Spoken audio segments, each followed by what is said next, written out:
कर्नाटक का रण जो चुनावी जंग है शाम 6 बजे ये पूरी तरीके से थम जाएगी, क्योंकि वोटिंग का अमल 6 बजे इख्तिताम पजीर हो जाएगा। 3 बजे तक जो वोटिंग परसेंटेज का आंकड़ा निकलकर सामने आया है 53% के आसपास वोटिंग परसेंटेज रहा है। लास्ट टाइम की बात करें 2018 की तो 72.13% वोटिंग हुई थी।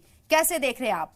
देखो, पहले तो शबनम ये देखना पड़ेगा कि पिछला वाला आंकड़ा छुपाते हैं कि नहीं छुपाते हैं, लेकिन 50% से ऊपर 3 बजे तक गया है तो लग रहा है कि निश्चित तौर से पिछला वाला आंकड़ा छोड़ेंगे।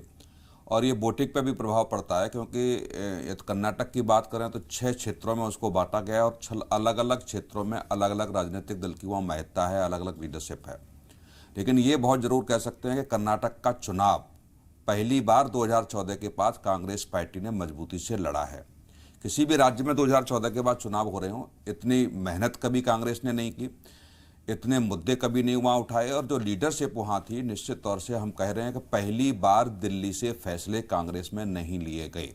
सुरजेवाला ने वहाँ डेरा डाला और वहीं से सारे स्थानीय लेवल पर निर्णय लिए गए। ये बहुत महत्वपूर्ण है, ये दूसरी पार्टियों के लिए भी बहुत महत्वपूर्ण है, क्योंकि अधिकतर राज्यों में जब चुनाव होता है तो अधिकतर निर्णय सब दिल्ली से लिए जाते हैं। लेकिन पहली बार कांग्रेस ने एक्सपेरिमेंट किया है कि वहीं स्थानीय मुद्दों के साथ साथ स्थानीय नेताओं से मिलजुल करके निर्णय लिए जाएंगे तो उसका रिजल्ट क्या आएगा।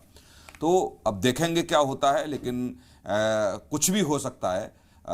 ये 5 तारीख से पहले की बात करें तो तमाम मुद्दे थे, विकास के मुद्दे थे, जो मोदी जी बार बार कह रहे थे, भ्रष्टाचार के आरोप कांग्रेस लगा रही थी। लेकिन 5 तारीख के बाद जैसे ही कांग्रेस का घोषणा पत्र आता है, माहौल बदल जाता है कर्नाटक का, और बजरंग बली और पीएफआई पे आकर के टिक जाता है। और 5 तारीख के बाद की रैलियां बड़ी बड़ी देखिए आप, या रोड शो देख लीजिए, उसी में बजरंग दली और पीएफआई का जिक्र दोनों पार्टियों की तरफ से होता रहा।